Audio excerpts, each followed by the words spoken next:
भारत का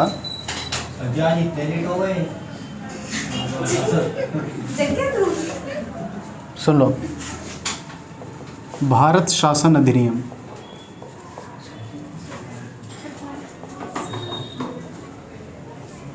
अब देखिए ये है क्या चीज़, सुनो।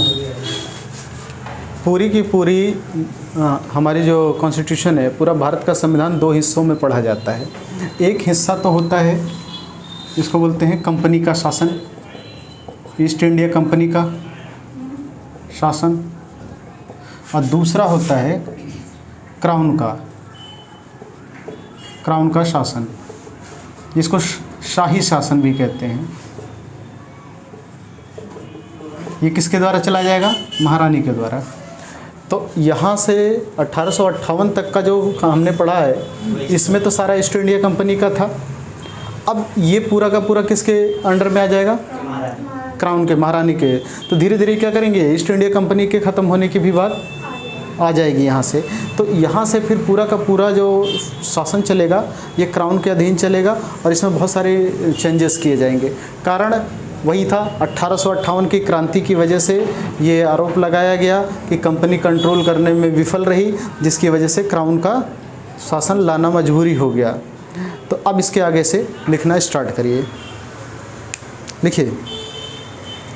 और यहीं से याद रखना, भारत के संविधान का जो विकास है वो यहीं से स्टार्ट होता है, ठीक है। जो कॉन्स्टिट्यूशनल अमेंडमेंट्स वगैरह चेंज होंगे, यहीं से कुछ अधिकार भी मिलना चालू होता है। तो पहला पॉइंट लिखिए इसमें, इस अधिनियम से भारत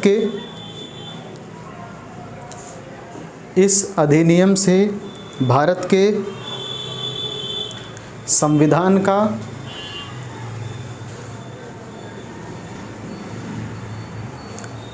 विकास हुआ।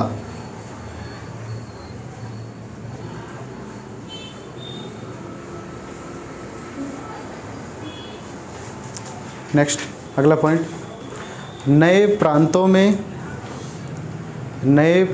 में गवर्नर जनरल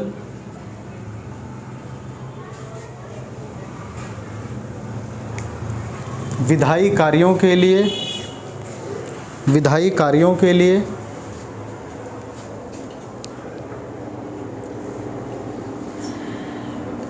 एलजी की नियुक्ति करने का, एलजी लेफ्टिनेंट गवर्नर, एलजी की नियुक्ति करने का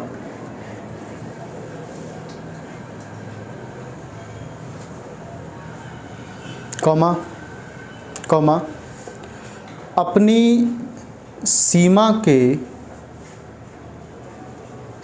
प्रांत की सीमा के, अपनी सीमा के विस्तार का अधिकार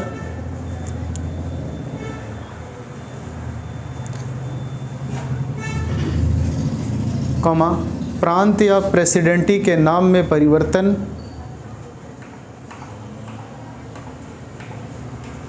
प्रांत या प्रेसिडेंसी के नाम में परिवर्तन,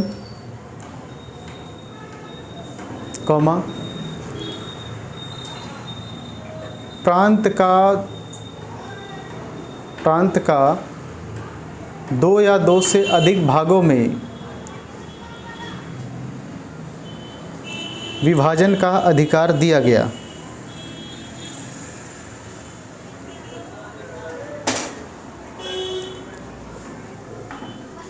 हो गया। तो ये गवर्नर जनरल को ये अधिकार दिया गया था कि वह अपने किसी भी क्षेत्र के अंदर ये परिवर्तन कर सकता है। भारत के संविधान में ये सारे अधिकार किस आर्टिकल का हिस्सा हैं? आर्टिकल, ये जो परिवर्तन किया गया, अधिकार दिया गया, अगर हमारे इंडियन कॉन्स्टिट्यूशन में देखें किस आर्टिकल का हिस्सा है? आर्टिकल 3 आर्टिकल 3 से ही तो होता है। आर्टिकल 2 में क्या है? नए राज्यों को प्रवेश। आर्टिकल 3 के अंदर सीमा नाम वगैरह के अंदर परिवर्तन किया जा सकता है। अगला नेक्स्ट अधिकार क्या दिया गया? अब ये वाला स्टार लगा कर लिखना इस वाले पॉइंट को। लॉर्ड कैनिंग लिखें।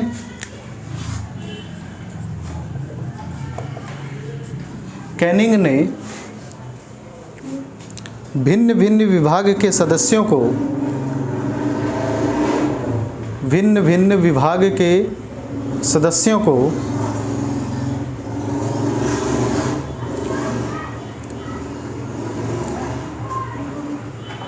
नियुक्त करना प्रारंभ किया।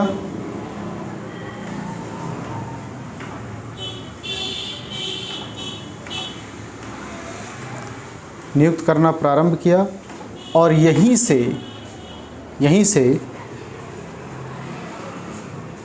से भारत में कैबिनेट प्रणाली की शुरुआत मानी जाती है। कैबिनेट प्रणाली की शुरुआत मानी जाती है।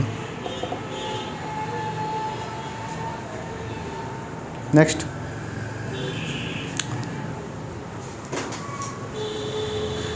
केंद्रीय कार्यकारिणी के सदस्यों की संख्या केंद्रीय कार्यकारिणी के सदस्यों की संख्या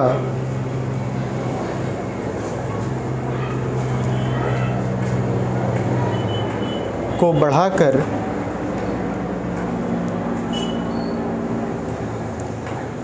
4 से 5 कर दिया गया। ये ध्यान रखिएगा, ये बार बार बदलेगा, 2 से 3 बार अभी और, ठीक है। तो ये ध्यान रखना, पहले 4 थी, अब 5 कर दिया गया। हो गया। नेक्स्ट, गवर्नर जनरल, जी लिख लिया करो ना, समझ जाओगे। गवर्नर जनरल की विधान परिषद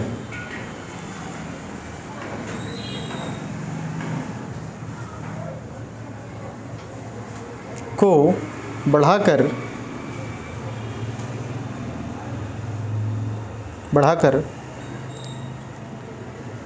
6 से 12 के बीच कर दिया गया। 6 से 12 नहीं किया हूँ, 6 से 12 के बीच, मतलब समझ रहे हो, मिनिमम 6 मैक्सिमम 12, 6 से 12 के बीच कर दिया गया। ये हो गया।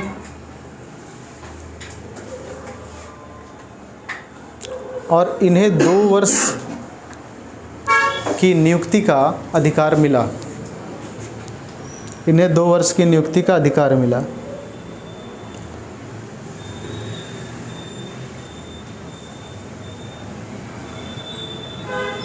नेक्स्ट, मोस्ट इम्पोर्टेंट अगला पॉइंट, स्टार लगा के इसको लिखना। गवर्नर जनरल को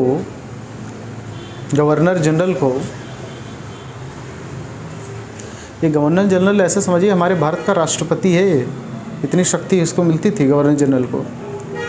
जैसे भारत का पूरा संचालन कौन करता है? भारत के राष्ट्रपति। सदन के किसी भी, चाहे हमारा लोकसभा है या राज्यसभा है, इसका जो भी कार्य होता है वो राष्ट्रपति के नाम से ही होता है।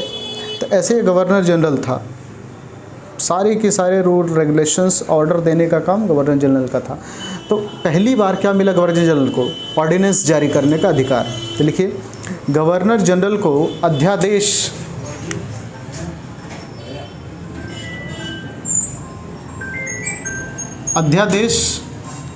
इंग्लिश में कहते हैं ऑर्डिनेंस, अध्यादेश जारी करने का अधिकार दिया गया।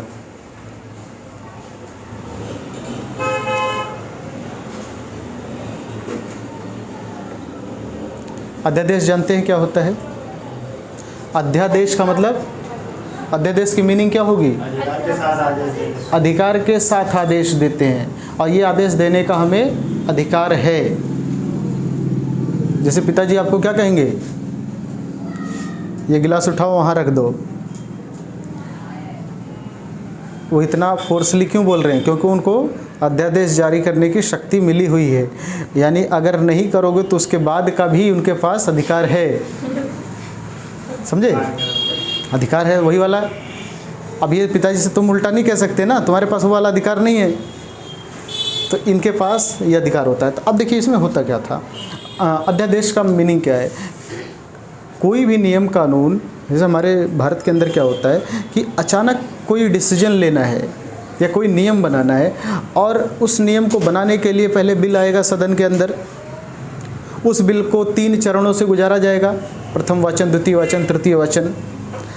लोकसभा से पास होगा तो फिर वो जाएगा राज्यसभा में, वहाँ भी 3 चरण से गुजरेगा, तब राष्ट्रपति साइन करेगा, तो फिर वो बन जाएगा एक्ट, अधिनियम। लेकिन अचानक अगर कोई, मान लीजिए कोई क्राइसिस आ गया, कोई सिचुएशन आ गई, जैसे मान लीजिए मनी बिल वगैरह होता है कि अचानक देश के अंदर कोई बहुत बड़ी क्राइसिस हो गई, अकाल पड़ गया या बाढ़ बहुत आ गया हाई लेवल पे, अब पैसे की विशेष मांग है उस राज्य के अंदर, तो उस विशेष मांग के लिए क्या किया जाए, सदन के अंदर बिल पेश किया जाएगा, तब तक तो वहाँ और ज़्यादा नुकसान हो जाएगा। तो राष्ट्रपति क्या करते हैं, उसमें तुरंत अध्यादेश जारी कर देते हैं। और ये ध्यान रहे, अध्यादेश जारी किया हुआ बिल 6 महीने तक ही जिंदा रहेगा। अगर उसको आपको आगे बढ़ाना है तो उसके ऊपर चर्चा तो होगी ही होगी, चाहे बाद में होगी, सदन के अंदर 3 चरणों से गुजरना होगा। अगर वाचन नहीं होता तो बिल अपने आप ही मर जाएगा, यानी समाप्त हो जाएगा, अपने आप 6 महीने से ज़्यादा नहीं रह सकता वो। तो इसको कहते हैं अध्यादेश। ये राष्ट्रपति अचानक निकालते हैं। जैसे कोई मान लीजिए कि अभी इसका मिसयूज भी बहुत होता है। मिसयूज क्या, अब ऐसा तो नहीं है कि मिसयूज ही हो जाता है। जैसे मान लीजिए कि सदन का संचालन होना है, सदन की चर्चा हो गई, ठीक है, चर्चा हो के समाप्त हुई, आज सदन ख़त्म हो गया, ठीक है, लोकसभा राज्यसभा तो हमेशा चलती रहती है। लोकसभा मान लीजिए कि इसका सत्र चल रहा था और सत्र खत्म हुआ, सत्र खत्म होते ही अगले दिन ऑर्डिनेंस, जो सदन के अंदर सरकार है जिसकी, वो क्या करेगा, अध्यादेश जारी राष्ट्रपति जी से करवा लेगा। किससे बचेगा वो, देखिए होता क्या है, बिल को पूर्ण बहुमत से पास करवाना होता है ना।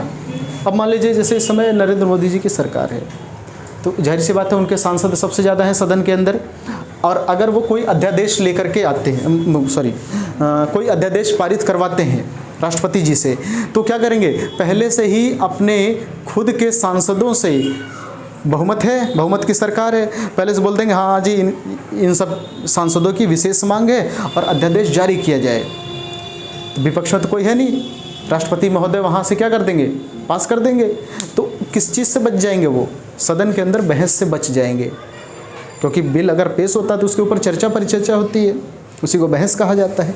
तो इससे बचने के लिए वो इस चीज़ को करवा लेते हैं। या कभी कभी ऐसा भी होता है, सदन के संचालन से पहले भी ये काम कर लिया जाता है। जैसे सत्र स्टार्ट नहीं हुआ है ना, चाहे एक पता चला कल सदन स्टार्ट होना है और आज ही अध्यादेश जारी करवा लेंगे, इंतजार करना चाहिए, लेकिन यहाँ इसका मिसयूज भी होता है।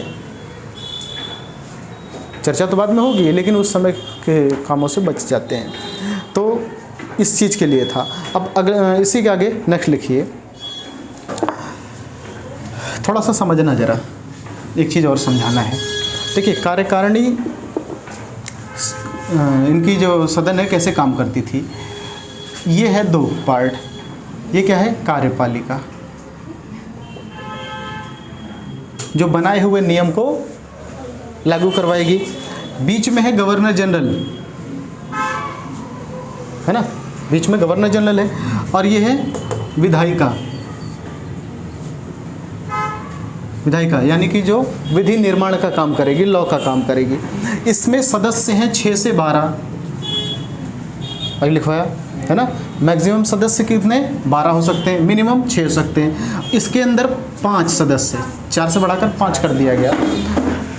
ये लोग विधि निर्माण का काम करते थे और ये उसको लागू करवाने का काम करती थी। ध्यान से समझना रहा, यहाँ से कोई बिल आता था तो उस बिल पर चर्चा करना, उसके ऊपर डिबेट होना और उसके बाद में नियम बना करके इसको भेजा जाता था कि आप उसको लागू करवाइए। लेकिन कभी कभी ऐसा होता था, गवर्नर जनरल बिना इन मेंबर की चर्चा के बिना खुद ही अध्यादेश जारी कर देता था, ऑर्डिनेंस जारी, क्योंकि शक्ति दी गई अभी इसमें, तो ये यहीं से भेज देता था, खुद ही बिल बना करके इसको लागू करवा दो। वो हमारे संविधान का हिस्सा है, 6 महीने तक रहेगा। ये तो उस समय का शासन है ना, क्राउन का, तो वहाँ नहीं था। क्या कहेंगे, अधिकार दिया गया है। और अब राष्ट्रपति जी अध्यादेश जारी कर दें तो सदन का कोई मेंबर थोड़ी बोलेगा कि आपने अध्यादेश क्यों जारी किया, क्योंकि उसको शक्ति दी गई है संविधान के द्वारा। तो ऐसे ही यहाँ के गवर्नर जनरल को भी शक्ति दी गई। ठीक है, अब इसके आगे थोड़ा सा लिखिए। मद्रास तथा बंबई की सरकारों को, मद्रास तथा बंबई की सरकारों को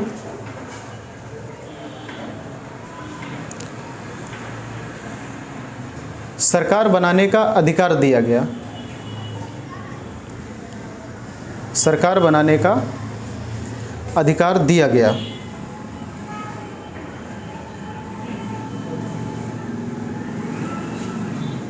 और लास्ट पॉइंट, इस प्रकार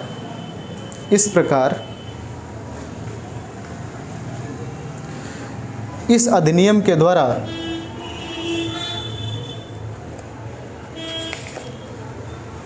देश में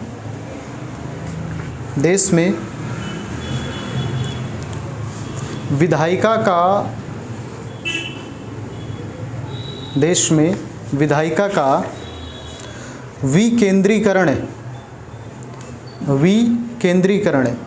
ब्रैकेट में चाहो तो लिख लो डिसेंट्रलाइजेशन, विकेंद्रीकरण किया गया।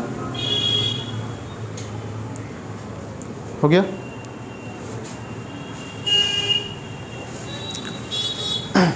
अब देखिए यहाँ एक छोटा सा 1873 का अधिनियम आएगा। इस अधिनियम में एक कंपनी को समाप्त करने की बात कर देंगे।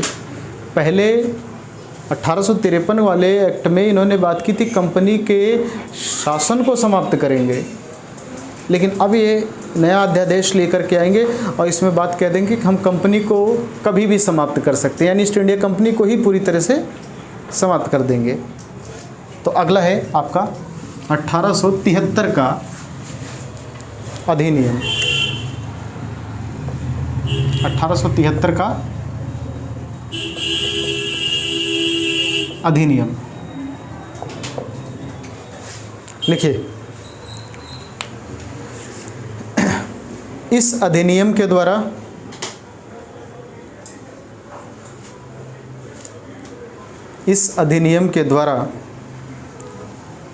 East India company EIC, east India company को किसी भी समय भंग किया जा सकता था।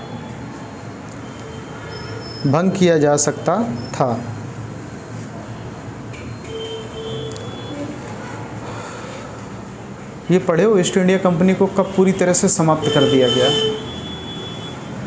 भारत में तो आई तो 1608 में थी, निर्माण इसका ब्रिटेन में 1600 में हुआ था, लेकिन पूरी तरह से समाप्त कब किया गया। पूरी तरह से समाप्त, खत्म कर देना अस्तित्व से।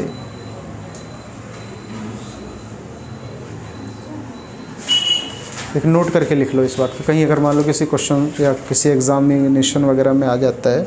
लिखिए, लिखो, स्टार लगा के लिखना। 1 जनवरी 1884, 1 जनवरी 1884 को EIC को पूरी तरह समाप्त कर दिया गया।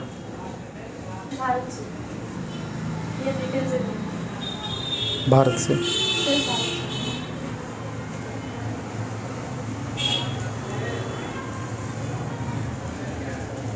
हो गया। अब देखिए, अब यहाँ देखिए, महारानी को 1858 का जो राजलेख था उसके द्वारा पूरी तरह से आ तो गया था शासन, कंपनी का प्रभाव घट गया, लेकिन पूरी तरह से जो दिखेगा अधिकार प्रभाव जो दिखेगा वो इससे दिखेगा 1876 के शाही अधिनियम से। तो अगला है 1876 का शाही उपाधि अधिनियम लिखना। हाँ ख़त्म, एक ही पॉइंट था। अधिनियम, शाही उपाधि अधिनियम का मतलब समझ रहे हो? महारानी को कुछ उपाधियाँ दी जाएंगी। अब ये दिखाया जाएगा कि हाँ ये पूरी तरह से भारत पर इनके रूल्स लागू होंगे। देखिए पहला पॉइंट,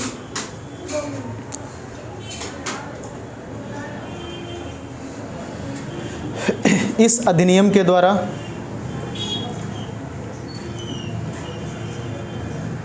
इस अधिनियम के द्वारा 28 अप्रैल 1876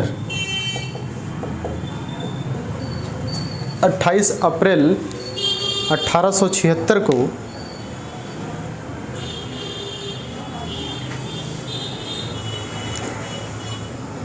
महारानी विक्टोरिया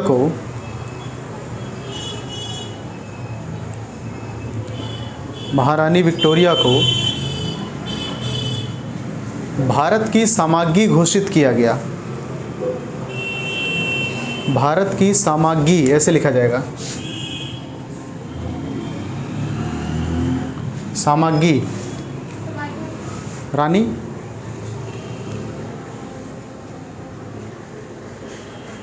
साम्राज्य का पता बताइए। सामग्री घोषित किया गया और इन्हें भारत में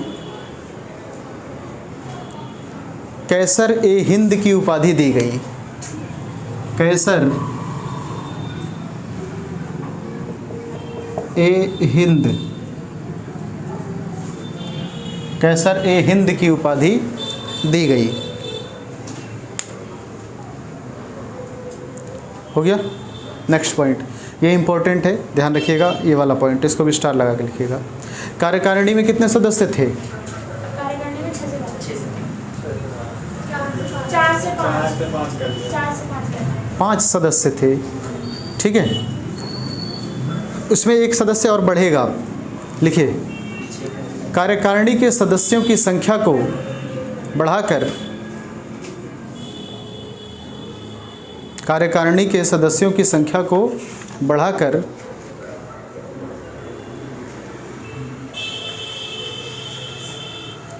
5 से 6 कर दिया गया।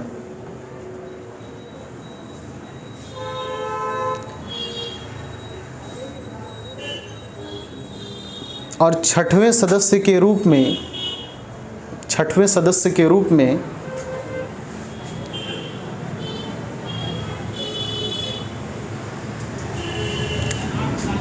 क्या लाया गया? PWD,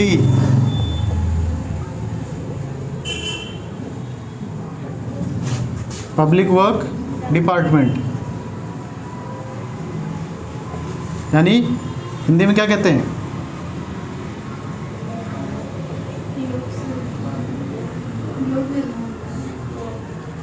सुना होगा, आज भी चलता है ये PWD।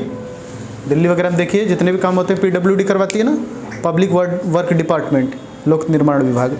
तो ये 6वां पद उसी समय से आज भी ये पोस्ट चल रही है, ठीक है। बस ये इतना ख़त्म होता है। उसके आगे लिखिए, अब ये ख़त्म। अब 1892 का भारत परिषद अधिनियम आएगा। क्षेत्र का ख़त्म। 1892 का भारत परिषद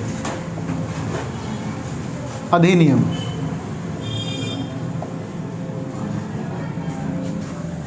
भारत परिषद अधिनियम लिखिए। इस अधिनियम के द्वारा विधान परिषद के अधिकारों में वृद्धि कर दी गई। विधान परिषद के अधिकारों में वृद्धि कर दी गई।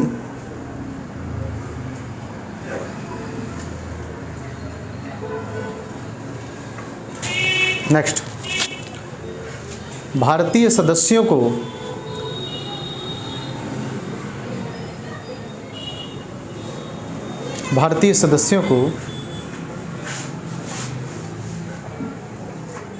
प्रश्न पर बहस करने का अधिकार दिया गया।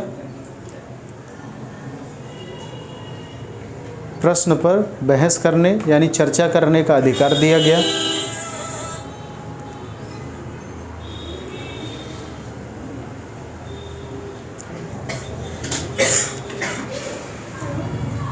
किंतु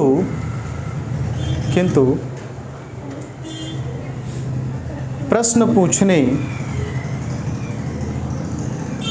पूछने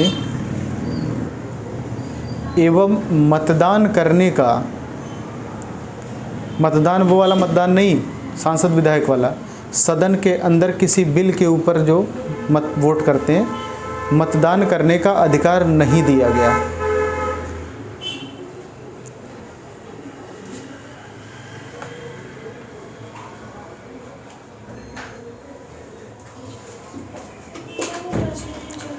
अब देखिए, हाँ वो प्रश्न ही नहीं पूछेगा तो क्या, वो हाँ। वो सिर्फ फॉलो करना है।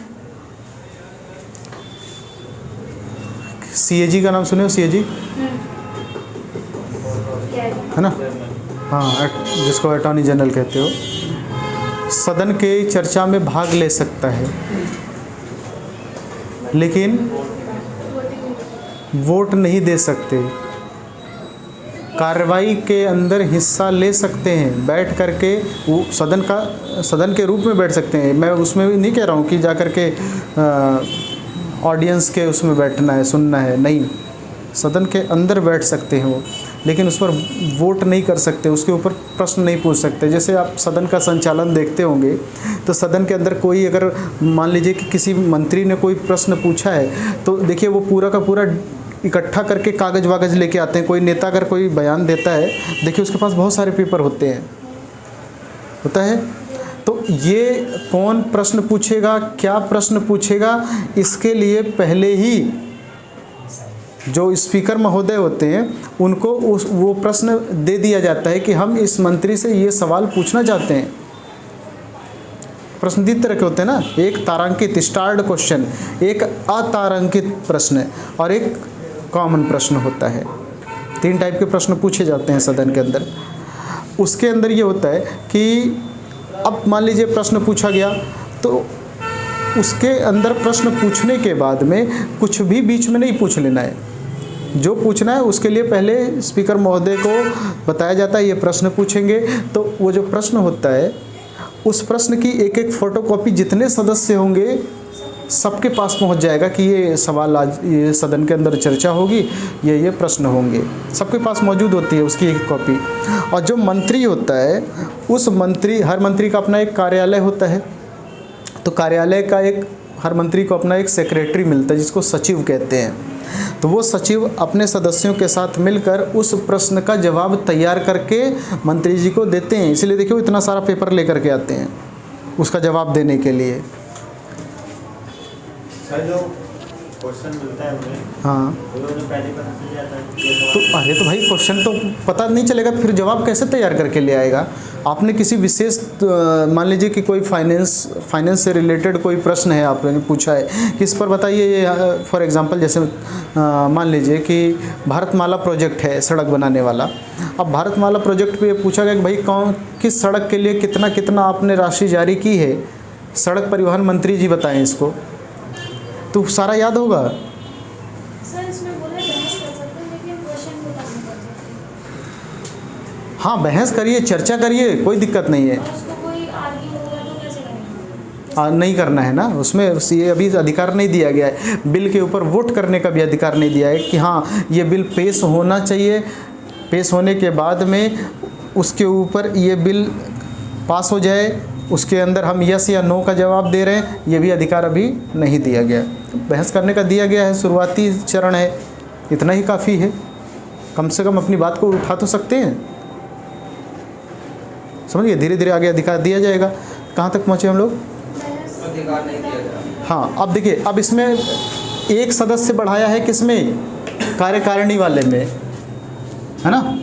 ये गवर्नर जनरल थे, जिसको अब कर दिया गया है 6, पहले 4 थे, बढ़ा करके 5 किया गया, 6वां PWD किया गया। यहाँ कितना किया गया है? 6 से 12 6 से 12 है, अब बढ़ जाएगा ये। अगले वाले पॉइंट पे लिखिए, विधान परिषद के सदस्यों की संख्या को, पढ़ लो भाई, विधान परिषद के सदस्यों की संख्या को बढ़ाकर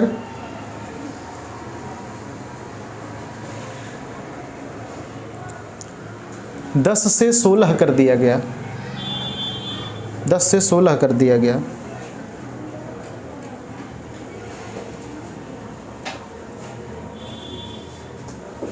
अगला, इस अधिनियम के द्वारा, इस अधिनियम के द्वारा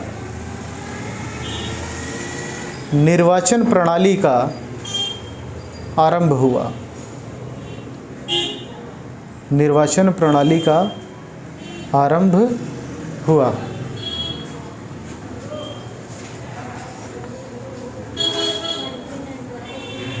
देखिए नेक्स्ट पॉइंट लास्ट है, परिषद के अधिकारों में वृद्धि कर दी गई।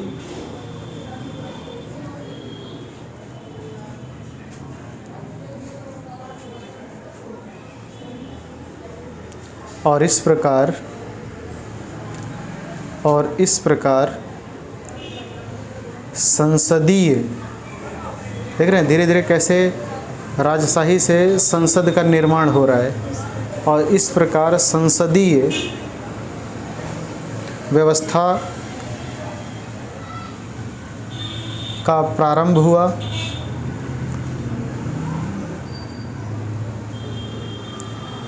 और अप्रत्यक्ष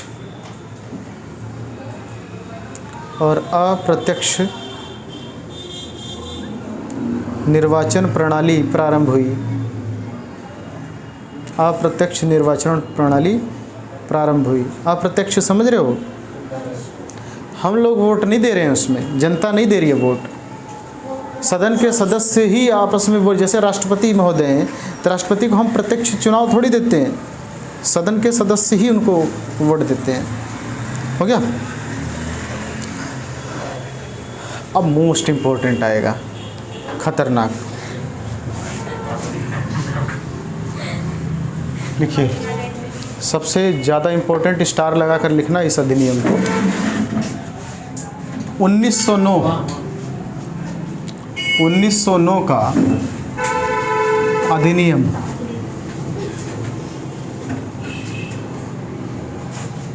और इसी को ब्रैकेट में लिखते हैं मार्ले मिंटो सुधार।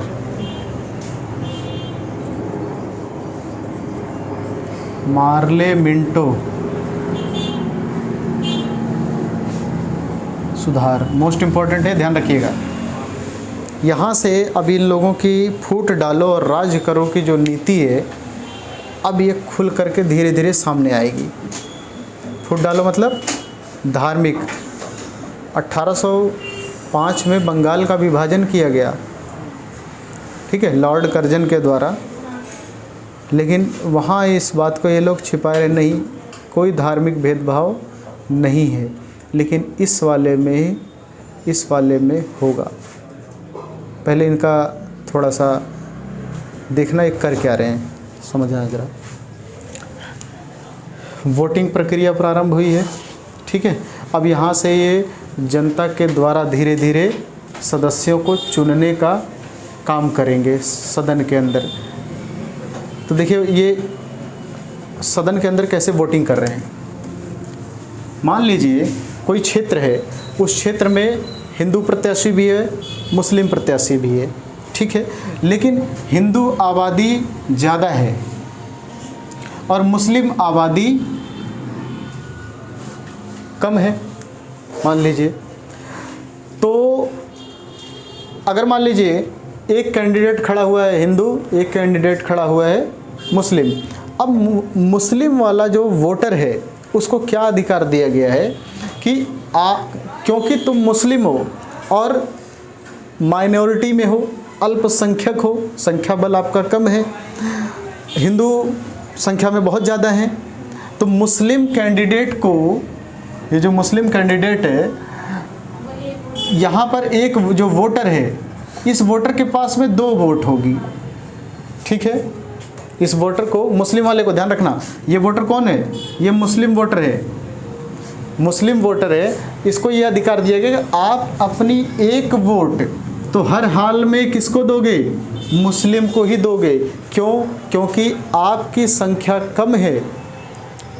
यानी मान लीजिए किसी मोहल्ले में 100 लोग हैं, एग्जाम्पल दे रहा हूँ सिर्फ इतना, मोहल्ले में 100 लोग हैं, उन 100 लोगों में 80 लोग हिंदू हैं और 20 लोग मुस्लिम हैं। तो ये बोला गया कि भाई अब कैसे पता चले कि बराबरी की लड़ाई है, इसमें तो हर बार हिंदू जीत जाएगा, ऐसा कौन बोल रहा है, मुस्लिम बोल रहा है। तो बराबरी के लिए ऐसा करो, तुम 3 वोट का अधिकार दिया जाता है तुमको, तो 2 वोट तो सिर्फ मुस्लिम को दे दो, और बची तीसरी उस पर स्वतंत्र हो, तुम चाहे जिसको दे दो। अब देखिए जरा हो क्या रहा है, ये मुस्लिम वोटर, इसके लिए बाउंड किया गया कि आपको 1 वोट तो किसको देना है हर हाल में, मुस्लिम को। दूसरी वोट फ्री हो, आप चाहे हिंदू को दे दो चाहे मुस्लिम को दे दो। तो ये बेवकूफ़ तो है नहीं, कहाँ जाएगा, अपनी बिरादरी में। देख रहे हो क्या हो रहा है। एक कोटेशन है किसका, मार्ले और मिंटो 2 लोग हैं, अलग अलग लोग हैं। कथन है इसी के ऊपर कि हम नाग के दांत बो रहे हैं। किसने बोला था? माने मतलब एक हाँ, बोला होगा ना? अलग अलग लोग हैं, 2 अलग अलग।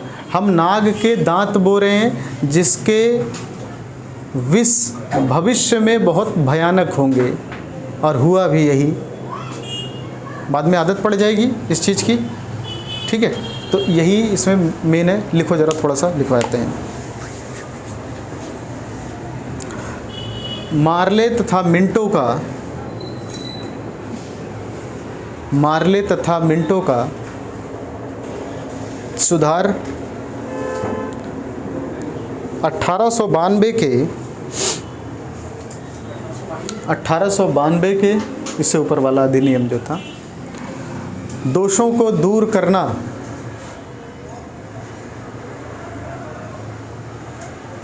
तथा भारत में बढ़ रहे राष्ट्रवाद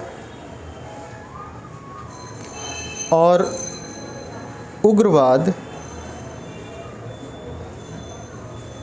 का सामना करना था।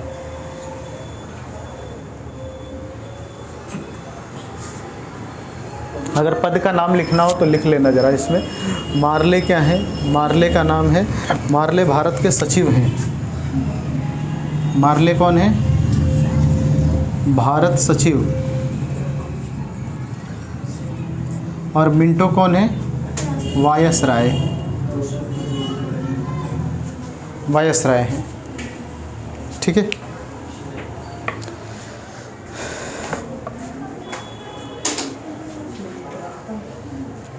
लिखिए इस सुधार को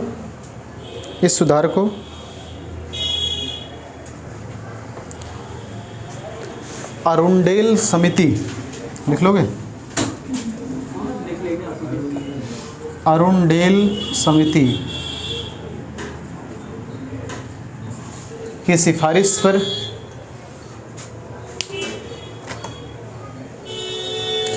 पर फरवरी 1909 में पारित किया गया। फरवरी 1909 में पारित किया गया।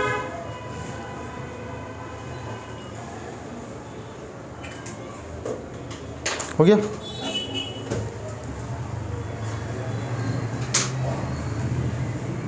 नेक्स्ट पॉइंट, अब सदस्यों की संख्या और बढ़ाई जाएगी। एक बार और लिखिए, केंद्रीय विधान परिषद के सदस्यों की संख्या कितनी बड़ी थी, हटा दिए, 16 से 60 कर दी गई। पहले 10 से 16 थी, है ना, अब कितनी कर दी गई, 16 से 60 कर दी गई। हो गया।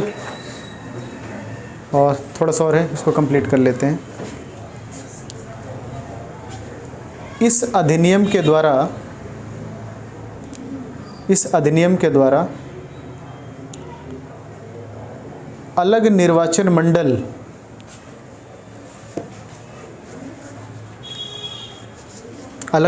मंडल जो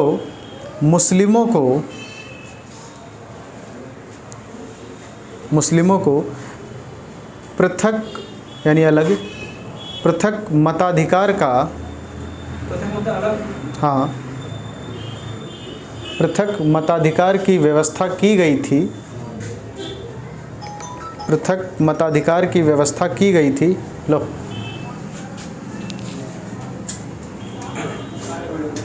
पृथक मताधिकार की व्यवस्था की गई थी, कॉमा को प्रारंभ किया गया।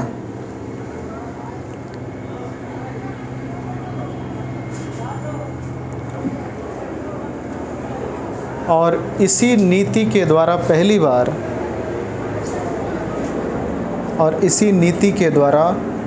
बार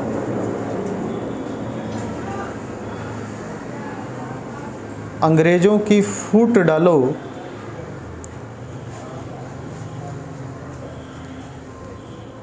और राज करो की नीति खुलकर सामने आ गई।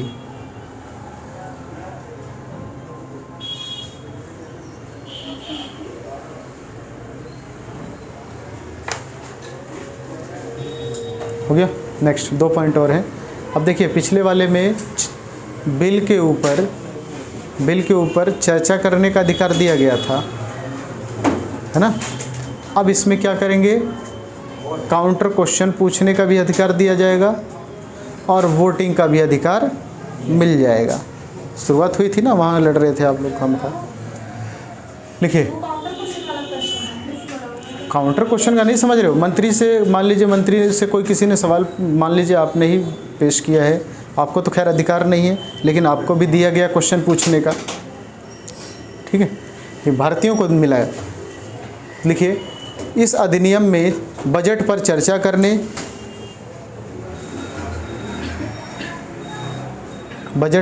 करने कॉमा लोकहित पर चर्चा करने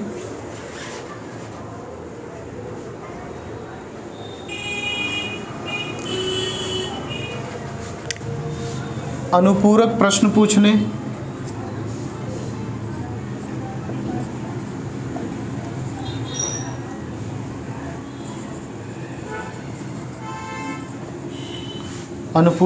पूछने काउंटर क्वेश्चन करने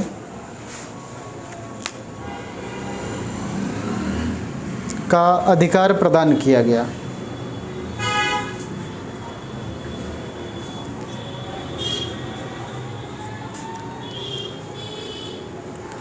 लास्ट मोस्ट इम्पोर्टेंट जो बहुत पूछा जाता है क्वेश्चन, लिखिए इस अधिनियम के द्वारा पहली बार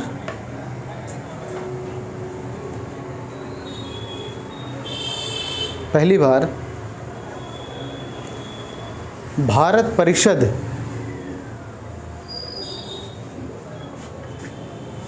तथा भारत वायसराय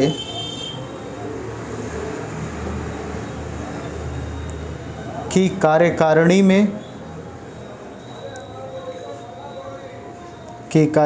में 2 भारतीयों को शामिल किया गया।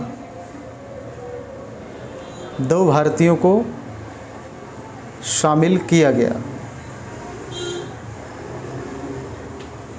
कौन कौन थे ये 2 लोग? नंबर 1, इनके नाम बहुत पूछता है, ध्यान रखिएगा। कार्यकारिणी समझ रहे हो ना, जो बनाए हुए नियम को लागू कर रहे थे। तो उस कार्यकारिणी कितने लोग हैं? 60 कर दिया ना, 16 से 60। किस में बढ़ा रहे हो भाई? वो विधायिका है, विधायिका। कार्यकारिणी में 6 ही थे। कार्यकारिणी में 2 सदस्य, 2 भारतीय सदस्य। पहले का नाम लिखिए। फिर number 1 KC. Gupta. KC. Gupta हो गया केसी गुप्ता। दूसरा सैयद हुसैन बिलग्रामी, दूसरे सदस्य कौन है? सैयद हुसैन बिलग्रामी। बिल या बेल? बिल बिल बिल सैयद हुसैन बिलग्रामी। हो गया। तो ये दो लोग पहली बार, दो भारतीय पहली बार शामिल हुए, इनके नाम बहुत आते हैं, क्वेश्चंस भी बहुत पूछे जाते हैं। तो ये अब इसके बाद में मॉन्टेग्यू चेम्सफोर्ड सुधार आएगा, इसको यही रहने देते हैं। अगली क्लास